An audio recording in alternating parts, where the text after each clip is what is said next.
And in the excuse me, in the words of the great Kurt Valenti, we are live. Of course, that I am live today on this Wednesday, July 9th, 2025, just past 7 p.m. Central Time, 8 p.m. Eastern Time. Hope y'all are having a wonderful week.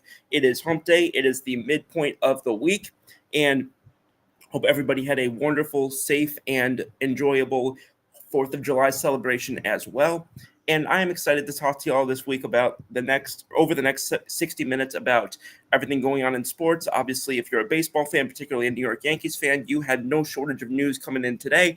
And with the All-Star break coming up, with the trade deadline coming up, with the NBA moratorium just starting out, with the NFL training camp coming up, every other league just as much. July is arguably the most dense month when it comes to news and updates across the four major leagues combined. And I'm excited to get into it while y'all break it all down. And of course, if you have a question, comment, answer, or just something you want to contribute to the conversation, just drop it in one of those conversation chats on Facebook, X, Twitch, Kick, or YouTube. And I'm excited to hear what y'all have to say and to get into it with y'all. So, that being said, we've already got one, and it's from my father, Mr. Tom Woodhams, is saying, what are your thoughts on LeMahieu? Uh, so, yeah, I'll just get right into what was going to be my lead topic anyway. The Yankees made an announcement a few hours ago that their longtime infielder, longtime originally second baseman, then third baseman, and then actually even saw some time at first, despite not seeing time at any corner position in the major leagues during his time in Colorado up until that point. The Yankees announced earlier today that he is being DFA'd, essentially being cut from the roster, will no longer be part of the Yankees after almost 6 years in the Bronx. He has the end of this year and then one more season on his contract. The Yankees will essentially buy that out. He will become a free agent once again. The roster spot is going to Yorbit Vivas, who is being brought back up. That's the young infielder whom they acquired last year. And also, this move actually not having anything to do with it, but the news that we were expecting to hear today and that we're watching unfold in real time right now, long-awaited starting pitching prospect, Cam Schlittler. Apparently, I said his name incorrectly on the show last time. My apologies. It's Cam Schlittler, and he is debuting tonight against the Seattle Mariners. So far, it's gone, I would say, fairly well. Currently, Yankees have a 4-2 lead, but I like a decent amount of what I've seen from him. He gave up his first run a little while ago and then proceeded to strike out J-Rod. So I was happy with that, as were a lot of other Yankees fans. Had a bit of a tough look from Volpe a little bit earlier, though, to his credit. He hit a ball that kind of took an odd bounce in the outfield. He tried to take it to second, ended up getting thrown out. Originally, on my first look, I wasn't too thrilled they tried to stretch it to a double, but some of it kind of looked like a situation where if he didn't have the context of his struggles the last few weeks where he's been uncomfortable to watch at the plate and in defense at times, probably wouldn't be as looked at as anything notable. But given the context of all of that, it's something that probably will get more conversation just based on that. And it was part of why I kind of questioned his decision to take the risk of going to second, but it's in the past now. And as I said, the Yankees currently have a 4-2 lead. So the LeMahieu conversation, and I want to jump in on this for a little bit, but obviously, especially in sports, there's a lot of a lot of recency bias, when it comes to how players are doing, how teams are doing. Especially with the Yankees, you're going to hear a lot about no matter how long a player was there, you're going to hear most of the weights of the conversation be on whatever they've done lately. As my coach used to say, which, by the way, shout out real quick to my longtime personal trainer, Jonathan Matt. It is his birthday today, and his family just welcomed a newborn baby. So both a happy birthday and congratulations to Coach Matt and his lovely wife. But as he used to always say to me, sports, in particular baseball, is what have you done for me lately?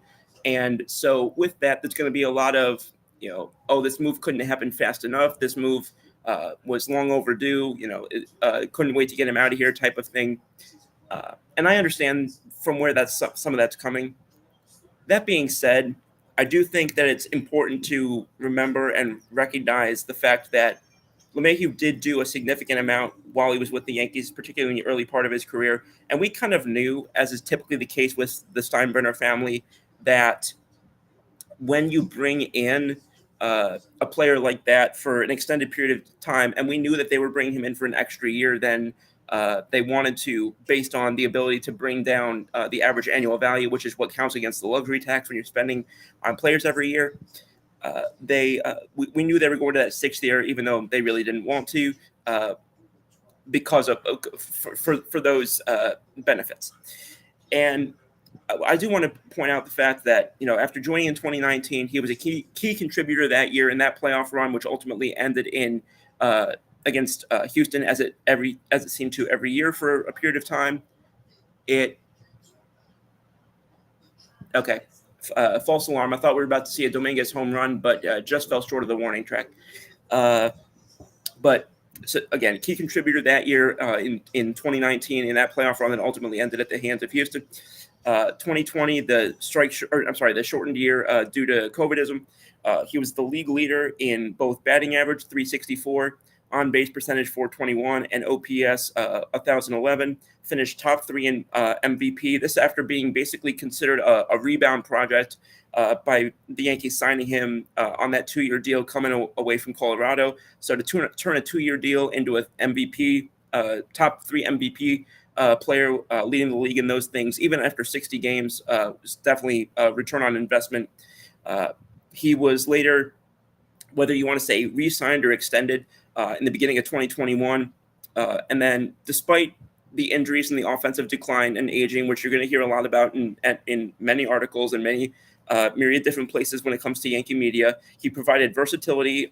He moved between his natural position of second base, which is pretty much all he played during his time in Colorado.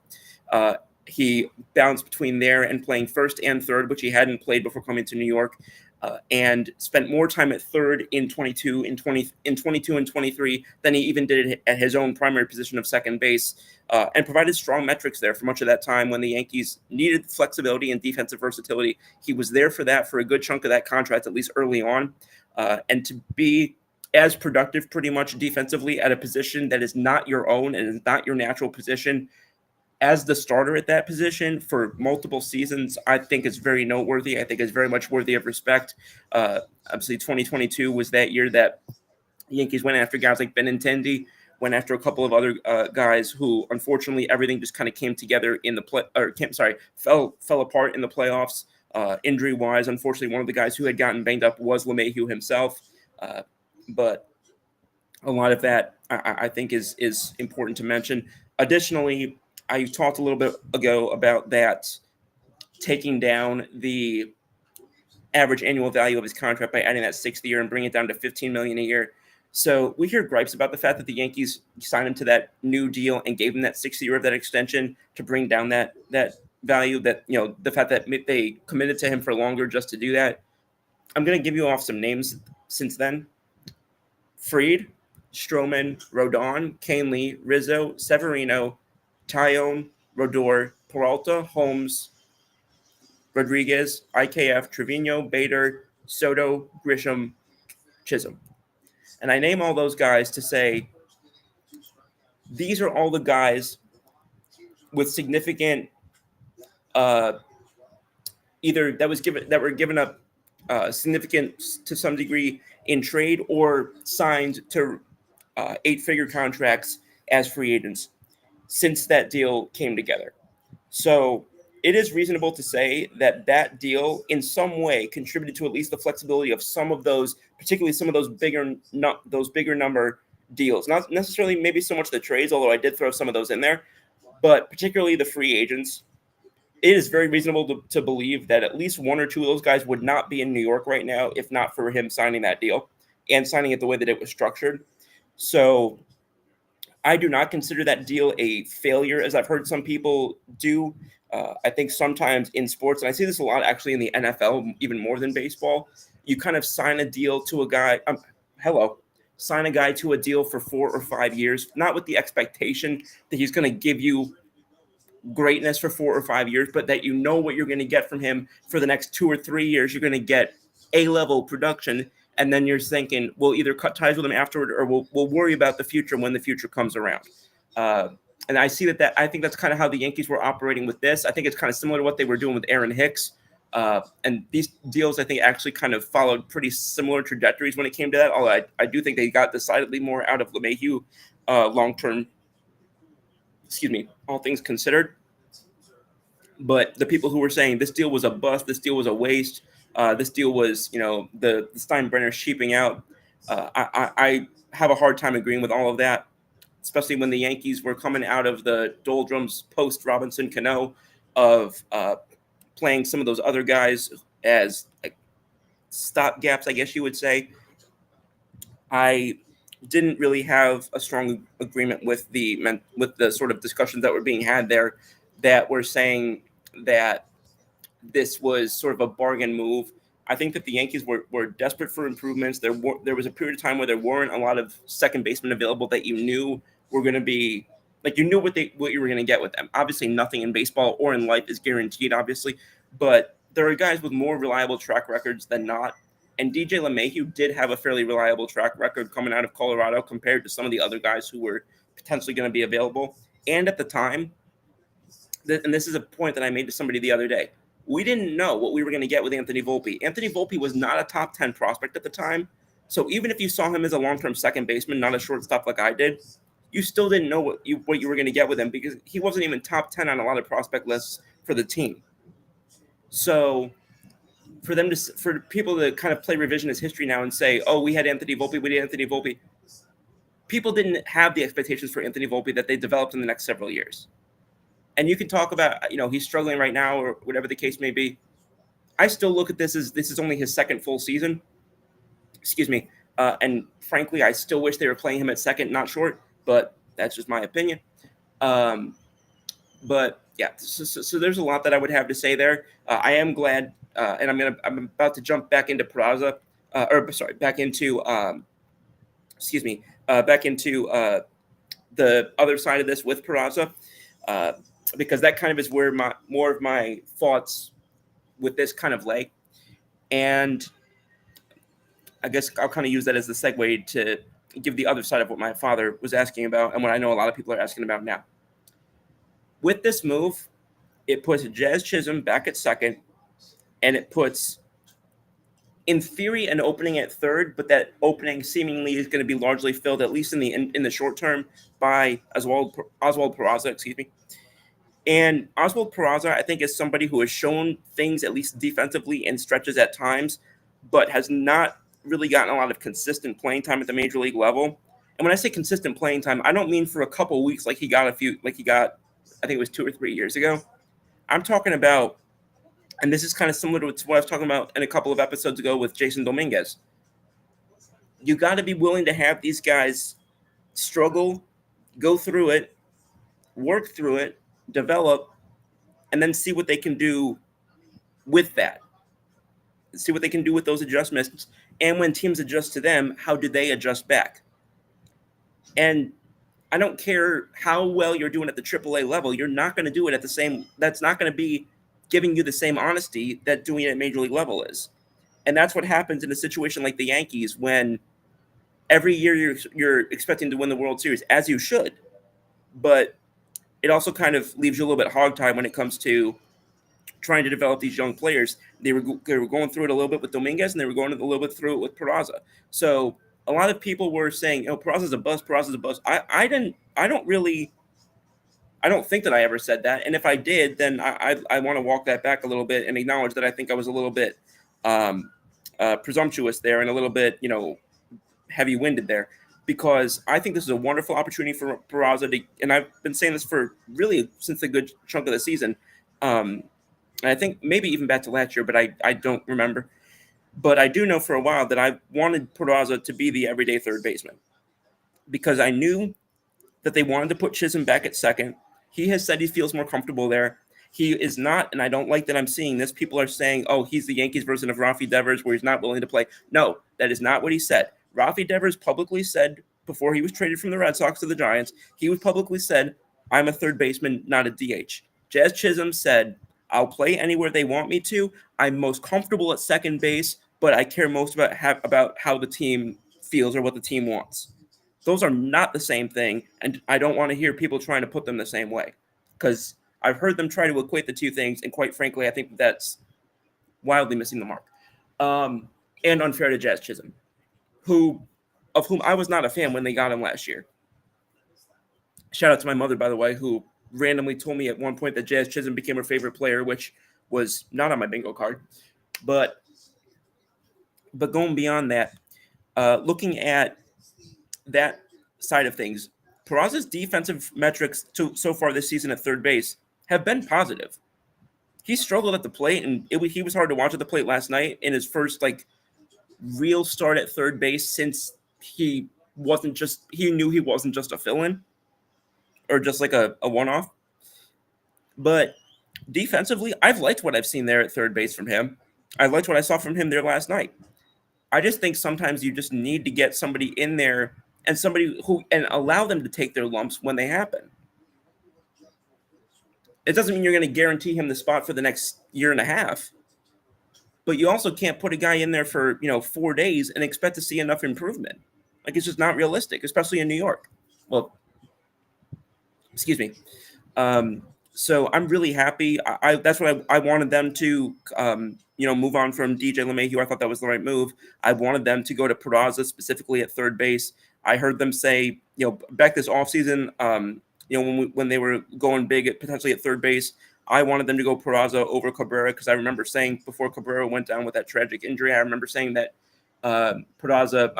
Cabrera's value partially laid in his ability to play so many different positions, and that he would be limiting his sort of calling cards by 1 second. Dang it, that was a good catch by the left fielder. Yep, still 4-2 in the bottom of the fifth for anybody who was wondering.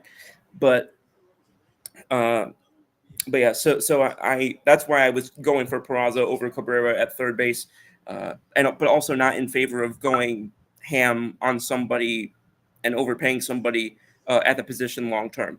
Because as I've hammered on a couple of shows in the recent past, if you want to play the kids, freaking play the kids. But don't go halfway, because you're going to stunt development, and you're going to, bleep foot around on the veteran market, and that's going to get you nowhere.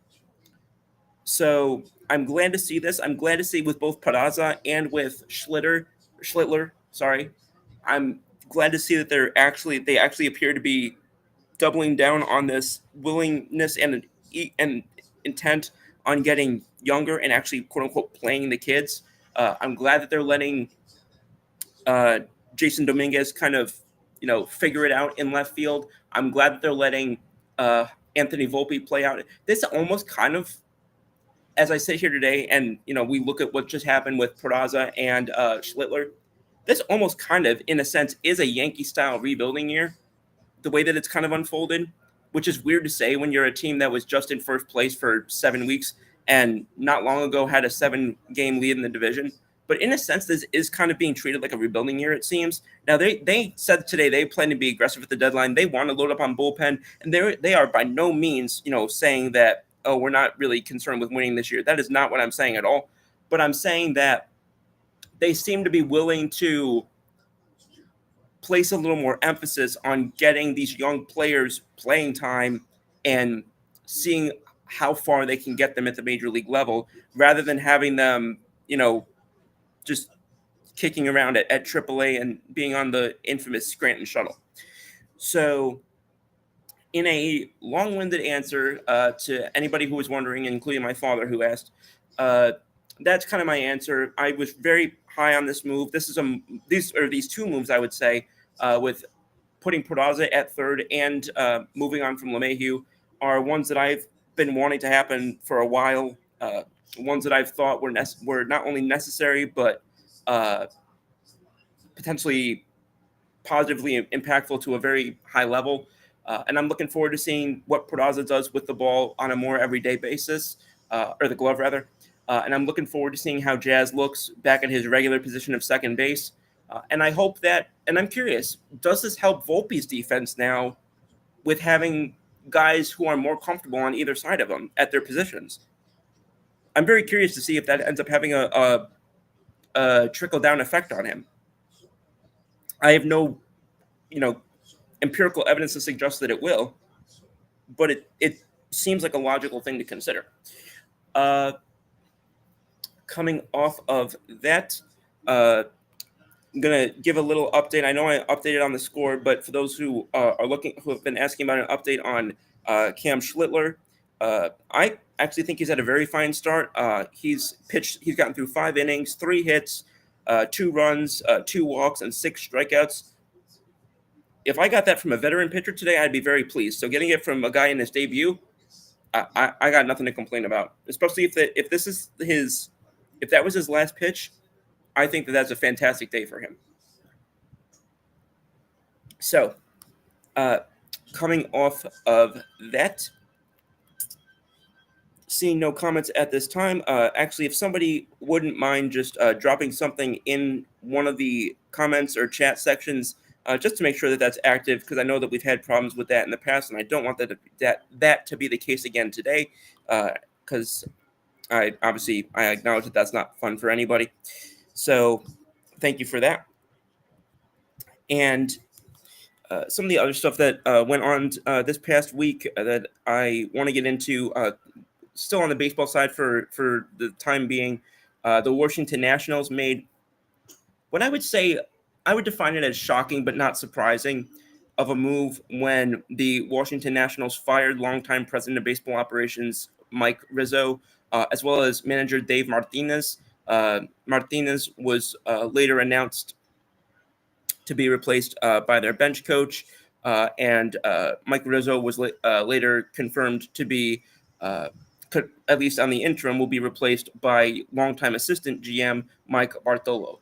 So those two moves were announced in the span of Sunday into Monday. News was kind of trickling out a little bit over a 2-day period, which was a little bit weird. But that's where we were. That's where we were. Where we were with this.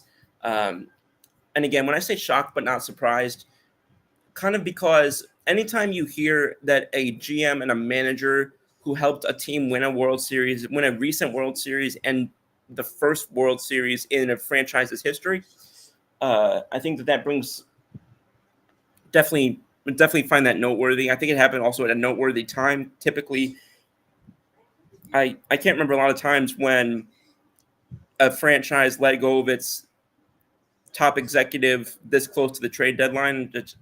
To me, that's just an odd timing. It kind of reminds me of teams in, and also not to overlook this, but also MLB has their first year player draft later this week. So it kind of just reminds me of times in the NFL when GMs get let go right before the draft. To me, it's just weird, and doesn't really strike me as the cleanest timeline. It kind of strikes me like something more went on behind the scenes, and maybe that's just me being a conspiracy theorist, but something doesn't pass the smell test for me when that happens. But especially with Mike Rizzo and Dave Martinez's pedigrees. But that being said, even though I rather thought some of their prospect development was going fairly well especially compared to other teams rebuilding like Chicago, Miami, etc. Evidently they didn't think that they were as far enough down the track as they wanted to be after the trades of obviously guys like Rizzo and company. So that's a move that's been made. I'll be curious to see how it goes the rest of the way, to see if either of these two guys, Bartolo or I got to double check the name of the bench coach, but see if either one of these guys has a real shot after this game. I'm sorry, Miguel Cairo, has a real shot after this season of being able to develop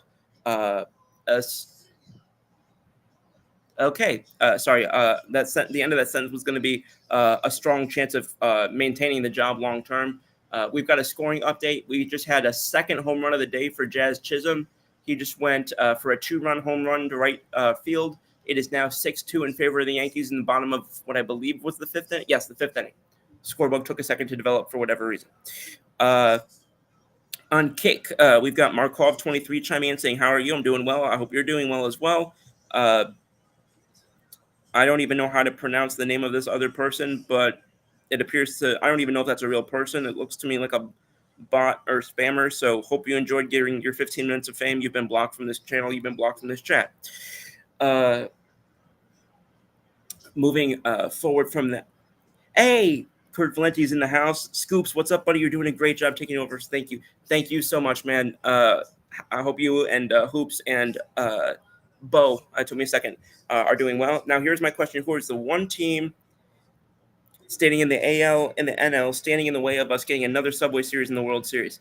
I love that question, and I appreciate that because, honestly, if I'm being honest, that's the outcome I am rooting for. I've really wanted to get that the last few years, and I'm holding out hope that it can be.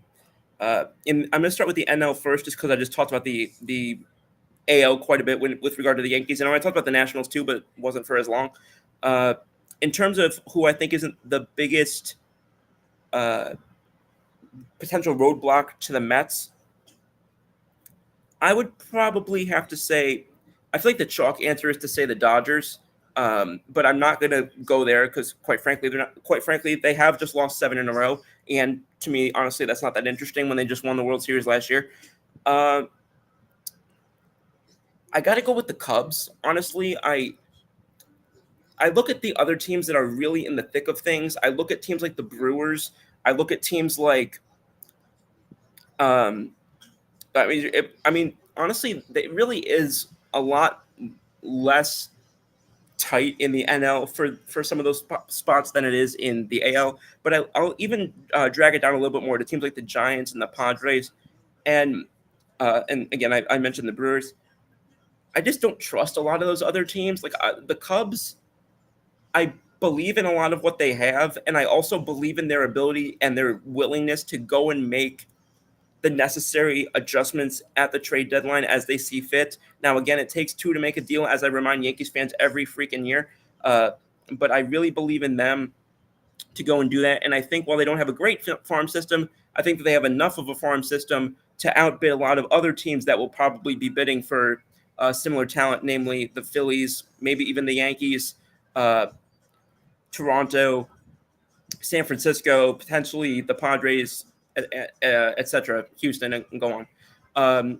So I would probably put the Cubs out there for the NL. AL, I feel like a lot of people's gut reaction is to say Houston, just because, again, we know what even though last year they did not stand in New York's way. I know that we know the history there, but there just has been an it factor with this Detroit Tigers team that I think it gets harder and harder to ignore as the season goes on. I still genuinely believe that the Yankees are the best roster in this division. I think that you saw them play really bad baseball for an extended period. This kind of happened a couple of years ago when you saw them play really bad baseball for an extended period of time, and they're still within 3 games of the division lead. Granted, it was a division that they led by 7, so you can argue they were still bad enough to lose all of that. But they got guys coming up, they got guys coming back, and again, I do expect them to make reinforcements at the deadline. They for a period of time had the worst bullpen in baseball. Say what you will about the Yankees the last few years, the bullpen is almost never anything but a strength. So I do think the ship is going to get righted there. If you say anything about Cashman, the one thing you can't knock him for is he knows how to get his relievers. He knows how to get his bullpen guys. And honestly, just you look at some of the guys who were doing so poorly when Weaver gets back and right, all of that. So I don't think that they're going to have that amount of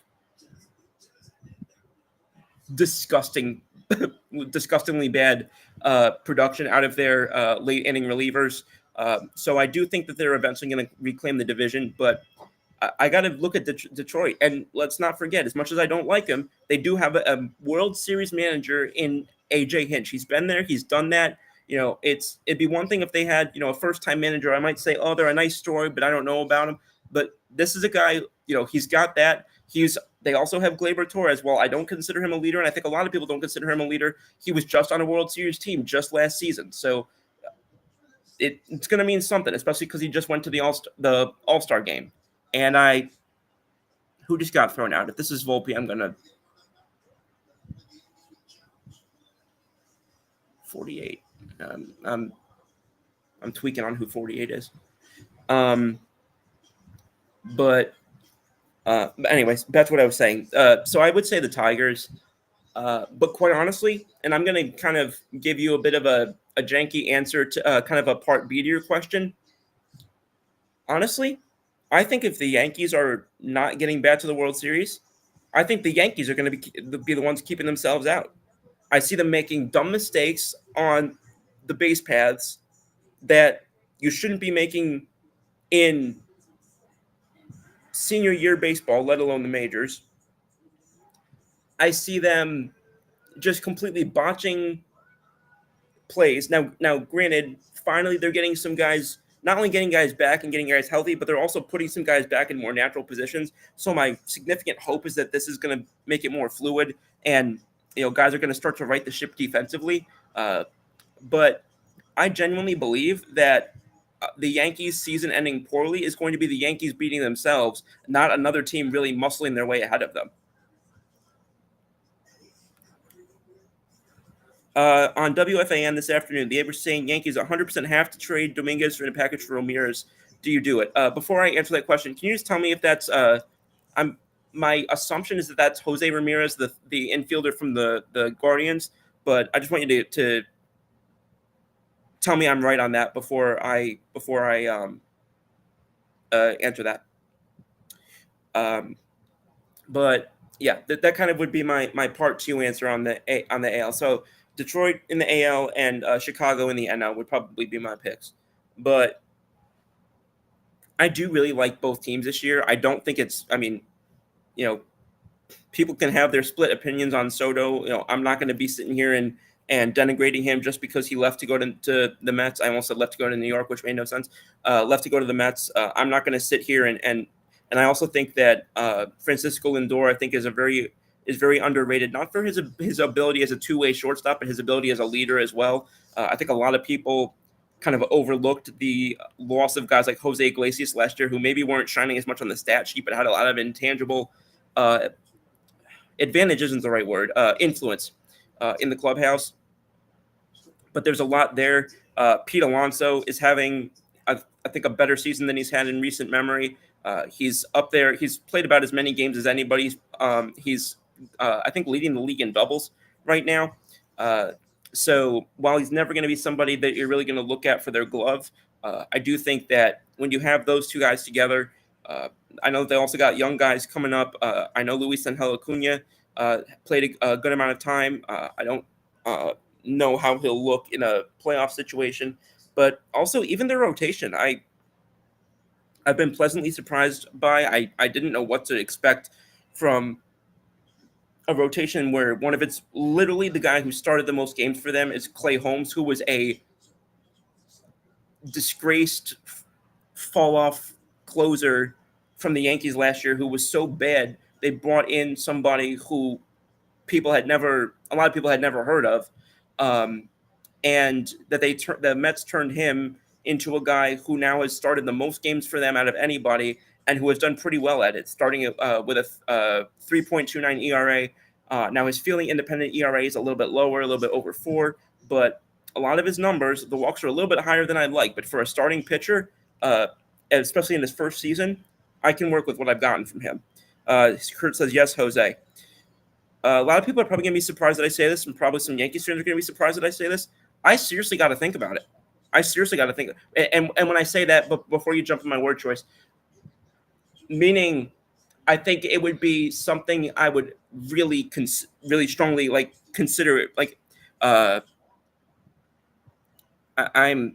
don't know if my point's getting across, because I feel like it's going to sound like I'm hedging, But what I mean is that I would be more probably likely to say yes to that than I think a lot of Yankees fans would be. That's what I was trying to say.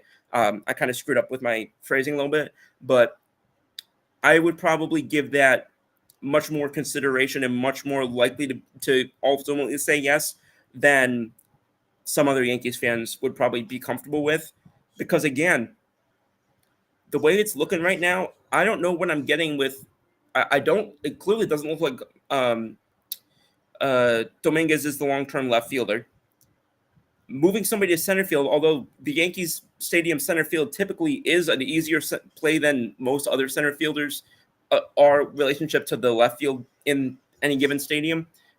Typically, center field is considered the hardest outfield position, but in Yankee Stadium, it's often considered left field. But moving to center field is not typically considered something that's an easier transition, especially on a young player. And I know it wasn't a leg injury that he just recovered from, but he did just recover from that injury.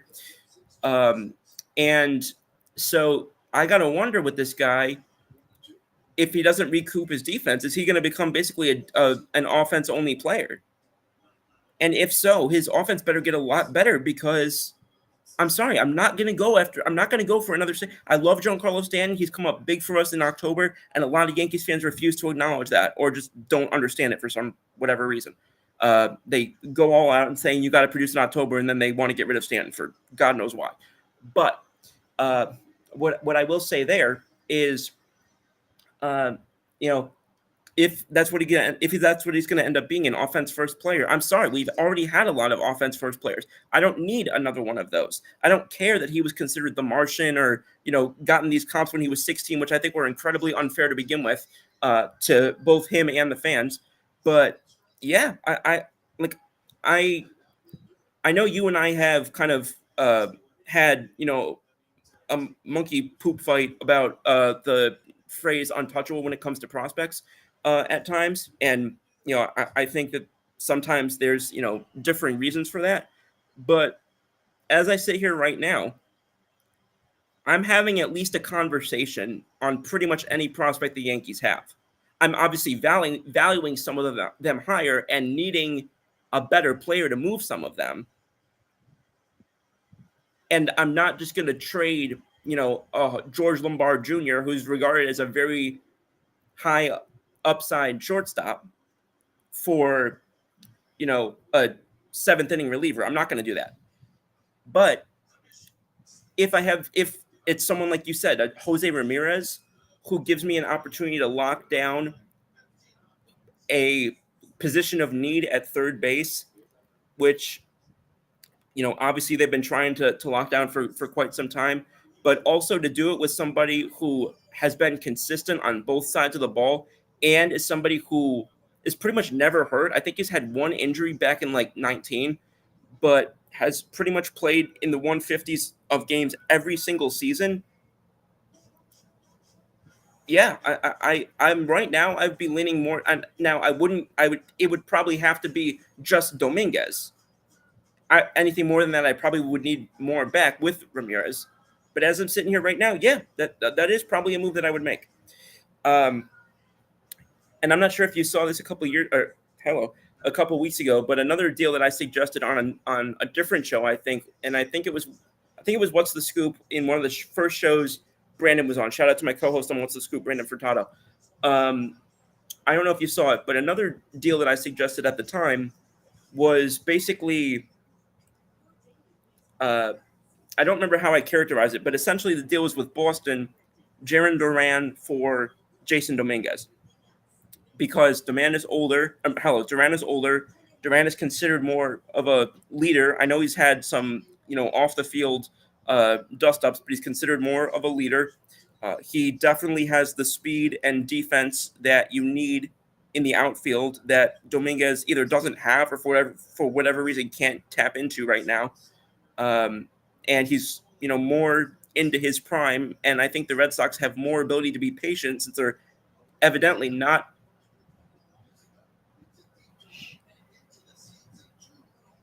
Literally, the first pitch from Jonathan Loáisiga is a 2-run home run. The Yankees now have a 6-4 lead, and I can't wait to see what X looks like with what X looks like with that.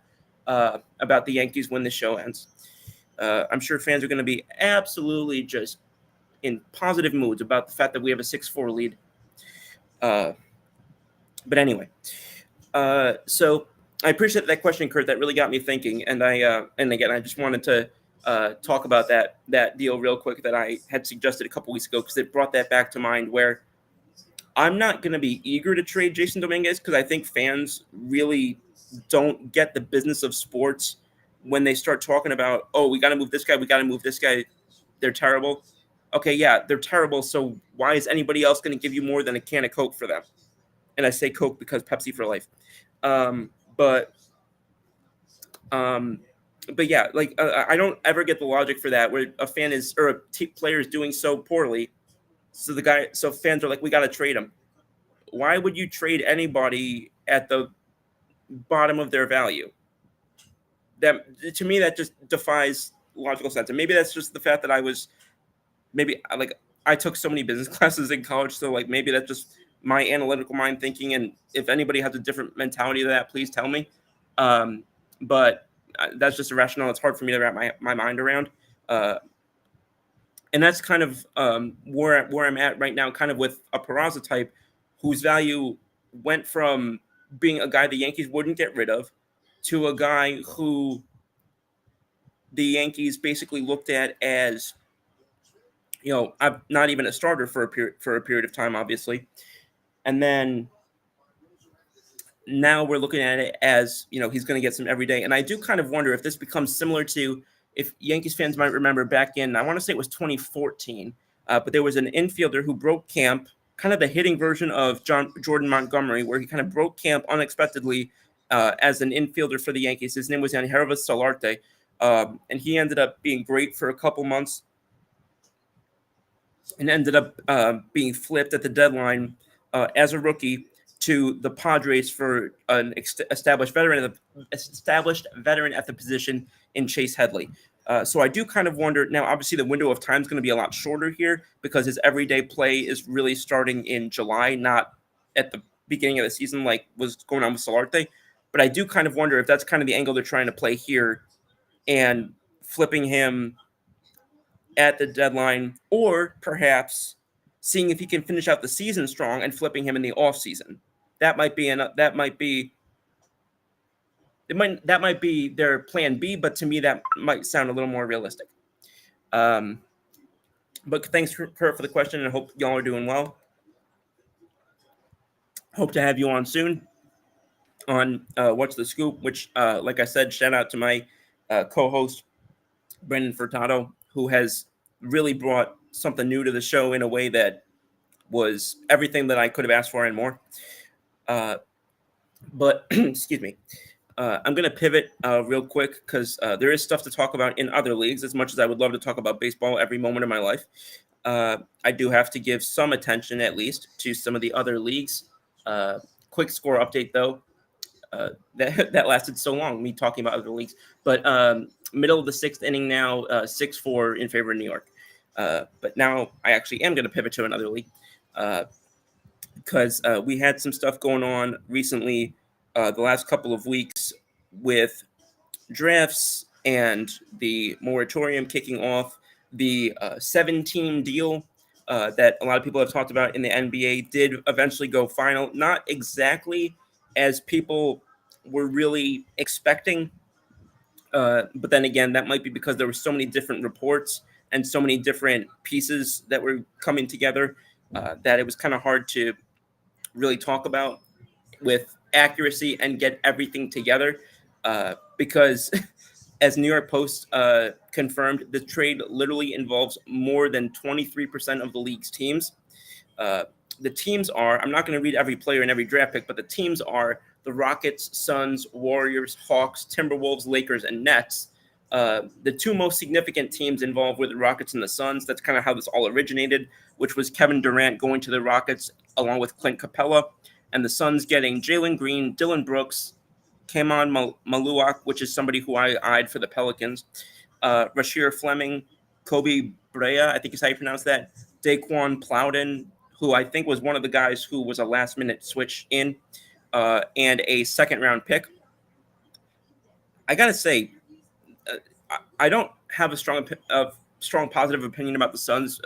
Part of that just being a Pelican fan, but I will say I commend the Suns for getting so many players out of this. I see so many teams recently, and I know some of them are. I know a lot of them are rookies, but I see so many teams recently being like, "We don't want players. We want draft picks. We don't want players. We don't want draft picks." And draft picks, I know that they're like dripping with potential, but as I say, and I've been quoting Coach Matt quite a bit recently with this. I'm going to say it again. Potential means one thing. You ain't done yet. I don't want to get kicked off this show, so I'm not going to actually say it, but that's what the quote is.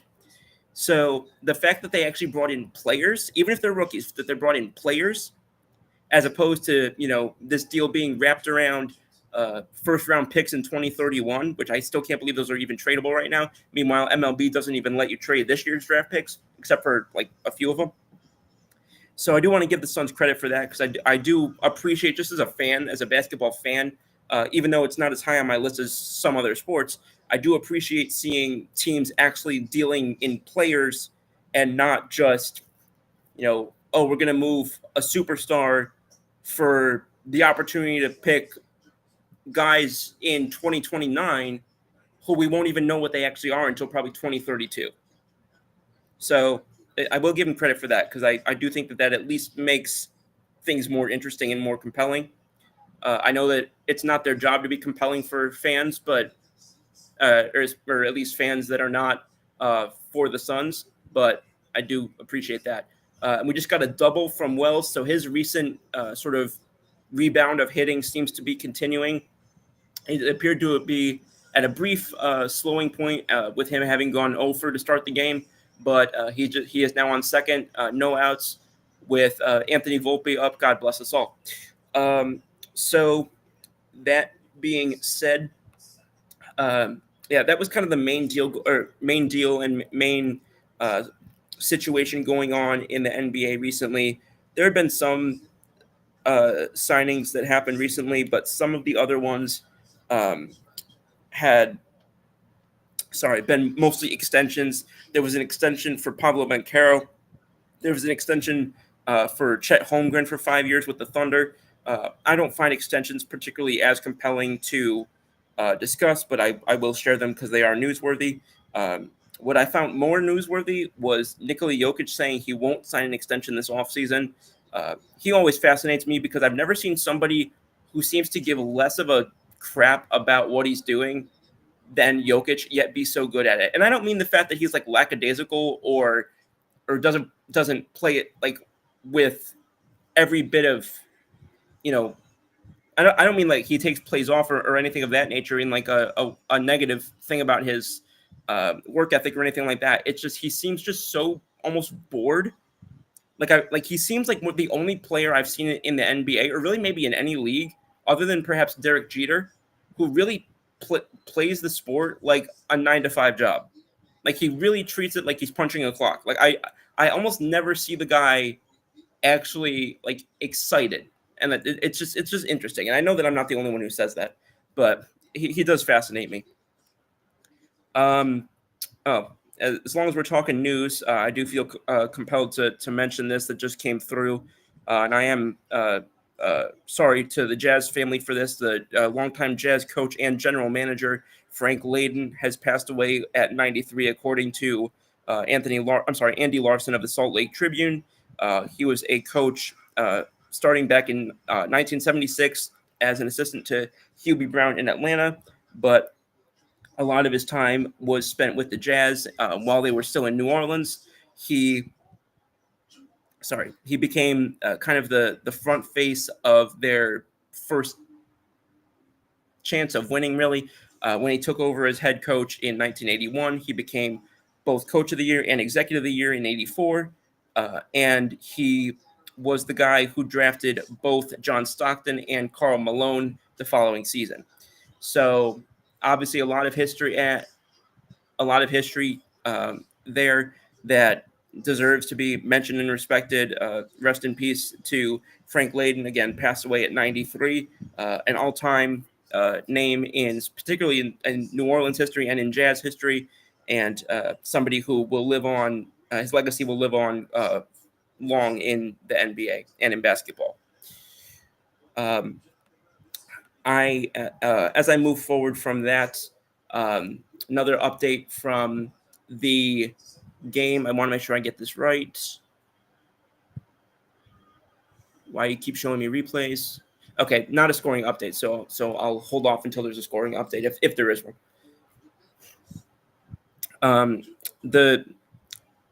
Probably the closest thing to a deal that's more a rumor that I will still say is that it sounds like things are on track for Bradley Beal to go to the Clippers. That's been the conversation really for the last couple of days, but there's not an official deal there to this point, but there has been a lot of traction there. Probably it, and again, not an actual deal that I'm going to talk about, but something that did make some headlines yesterday was in the NFL. I'm shifting to now. There was an episode of Quarterback, which I highly recommend you going to watch if you haven't already. There was a Falcons quarterback, Kirk Cousins, said that he was, quote, pretty surprised when the Falcons drafted Michael Penix Jr. after having signed there that offseason, which I think a lot of us were. And he said that he may not have signed with the team had he known it would happen. Cousins, according to Pro Football Talk, said, I wasn't expecting us to take a quarterback at the time. I felt like I'd been a little misled, or certainly if I had the information around free agency, it certainly would have affected my decision. I had no reason to live in Minnesota, with how much we loved it there, if both teams are going to be drafting a quarterback high. As a free agent, this is according to NFL trade rumors now, as a free agent, Cousins opted to go with the Falcons instead of re-signing with the Vikings, as Minnesota preferred to go year to year, while Atlanta seemed to want to make a long-term commitment to the veteran. So, it's one of those, stereotypical, it's a business thing in sports. You do probably feel to some extent for the fact that, there may have been room for a little more transparency with Kirk Cousins from the team side of things. That being said, I don't necessarily know that, again, I feel like if you are in the situation that you were, I felt like a lot of people knew that at least somewhere there was a good chance that was going to potentially be a case. So maybe not expecting to take a quarterback in the first round I can get, but saying he didn't expect to take a free agent or didn't expect him to take a quarterback at all, that kind of, I'm surprised a little bit at that. And also, if you had information around free agency, to play a little devil's advocate there, it didn't sound to me like they wanted just any quarterback. It sounded to me like the Falcons wanted Michael Penix, and it's kind of hard to say who's going to be there or not. Now, if he said, perhaps if Michael Penix is there, we're going to take him, I can see his argument there, and I can see that. But again, when you're not picking top 2 or 3, even sometimes the pick at 2 or 3 doesn't know what the board's going to look like. But especially when you're picking 8, you don't know what the board's going to look like that's available. So again, if they had their eyes specifically on Penix and didn't know if he was going to be there, I can kind of see not wanting to potentially do that and then be in an awkward situation year to year. Perhaps that was their mentality, not wanting to be in an awkward situation year to year if they had doubts on whether or not Penix would be available at that position. Sarty number 1 is joining the conversation. How you doing, Sarty 1? We got a scoring update out of the New York game coming up real quick. It's a 2-run double for Judge, and it is now 9-4. I'm going to go back and get, while I was talking about the Jazz, I'm going to go and get back the other run that scored. I was trying to keep y'all up to date in real time, but I also didn't want to interrupt talking about something like that while there was I didn't want to interrupt that to talk about, a baseball game. I wanted to get through that conversation first. So I'll pull that up real quick, and then we're going to get to one more quick baseball topic before I wrap this thing up, which is going to be the baseball draft coming up in a few days. I know it doesn't get quite as much talk on sports shows as the football draft, the basketball draft, and even sometimes the hockey draft, but I do want to talk about it a little bit here to come back on the scoring from the last play when it went from 6-4 to 7-4. That was a Jason Dominguez single on a line drive to right field, scoring Austin Wells and Oswaldo. I'm sorry, I keep saying that. Oswald Peraza got to third base, and then Judge hit a double that scored both Dominguez and Peraza. So that's where we're at right now. It is 9-4 in the bottom of the sixth. And now, with these last couple minutes of the show, I am going to circle back to baseball real quick because we do have the baseball draft approaching very quickly, and there is nowhere near enough time for me to talk about so many of the prospects that are going to be discussed, that are going to be taken. But I will mention the names of some of the ones that I, as they say, who you should know, essentially. Some of the guys who are considered the top, I'll probably go through about 6 names really quickly.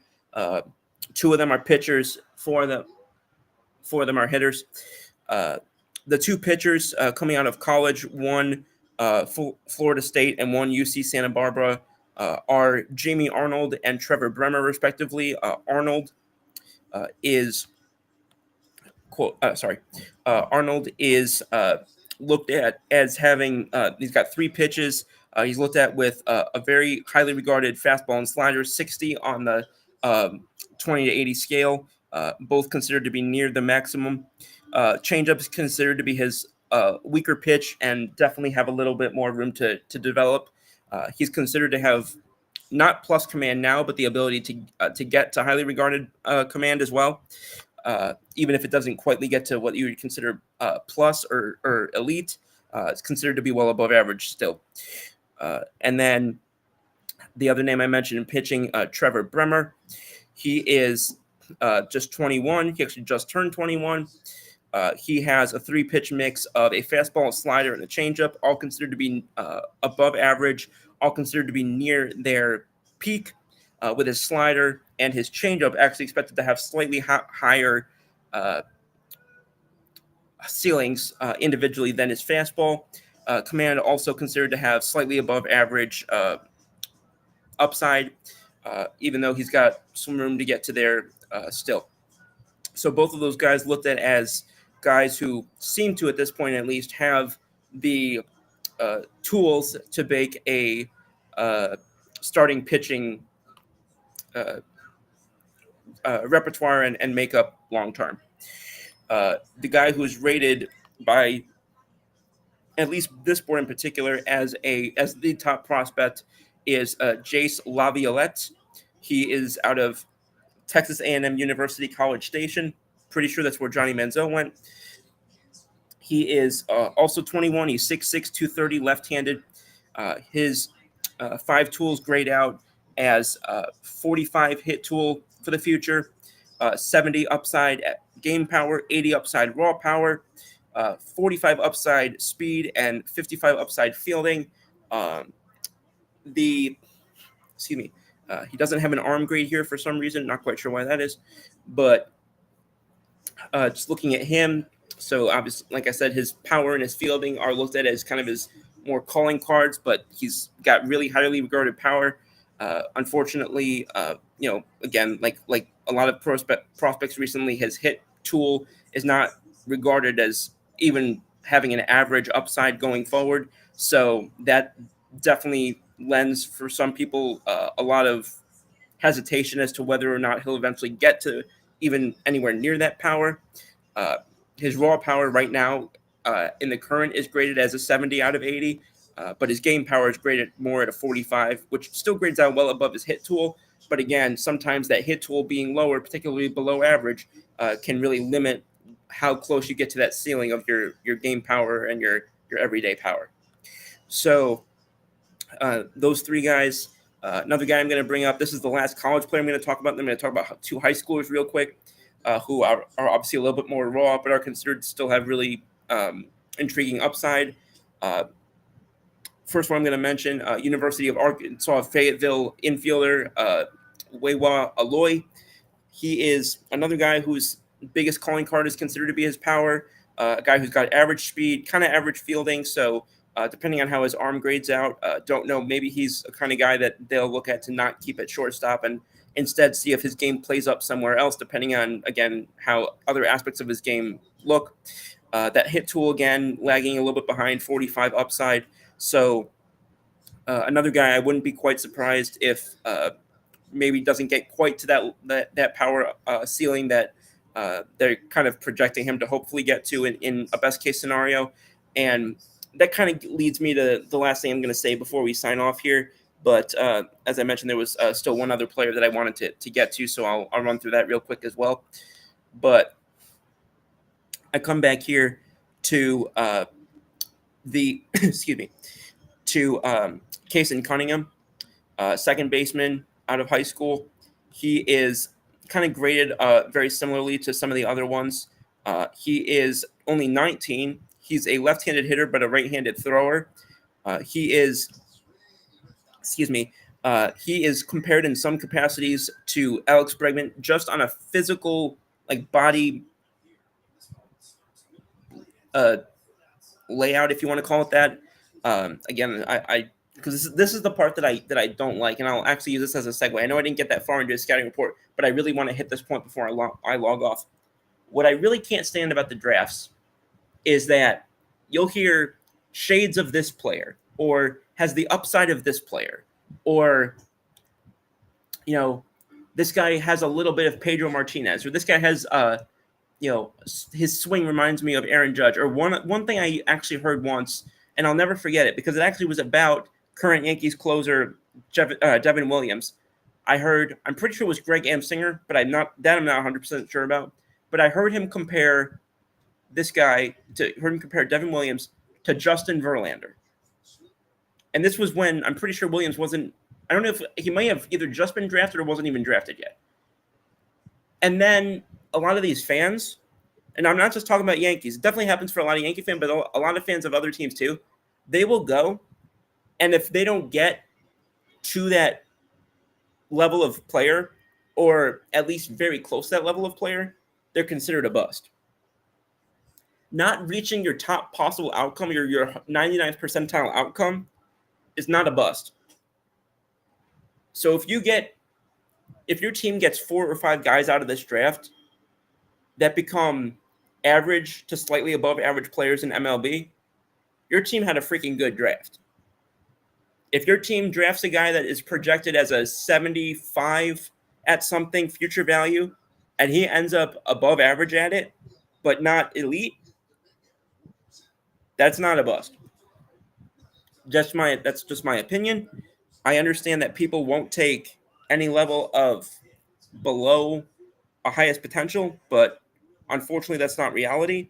And I just want to say that there is, at least in my area, maybe I can't, get fans to also agree with me on this, and that's fine. Everybody's obviously entitled to their own perspective. My vantage point that I hope other people will in some way level with me on is that looking at your team, drafting all these guys who haven't even played low A ball yet, if you hear that they have a curveball like whoever, insert curveball pitcher here, and they end up becoming a pitcher who gets to one All-Star game and gives you a lot of good innings for several years outside of that, that is not a bust, in my opinion. He may not have reached his 99th percentile, but he's not there flipping burgers either. And that's not any disrespect to that situation. I'm just saying, like, in terms of with respect to his ceiling. Graham Tietke says, and I'm sure I butchered that, but Graham, I'm going to be honest with you. I could pronounce your name 500 times and never get it right. Phoenix Suns superstar Devin Booker has agreed to a 2-year, $145 maximum contract extension with the franchise through. Hang on, back up. I'm missing something here. 2-year, $145 million maximum contract, which is disgusting, by the way. $72 million a year through the 29 and 30 season. Oh, that must be because he's got several years left on his contract. Okay. Sorry, the math wasn't mathing for me for a second. All right, Graham, I want to appreciate that. Thank you, everybody, for tuning in. Kurt, appreciate you jumping on and asking your questions. Appreciate Graham, you jumping in. You got it so right, except the D is silent. Wait, hang on. I said Tiedka. The D and the T make pretty much the same sound. Screw it. I got it right. Come on. Anyway, that all being said, appreciate it. And I want to give a shout out real quick again to Kenny and Kurt in particular for having me come on again and for the kind words from Kurt earlier. I look forward to seeing y'all next week. And I hope y'all will tune in on Saturday night to hear me and my wonderful co-host, Brandon Furtado, on, as I always say, same scoop time, same scoop channel. I'll see y'all next week. Have a good night.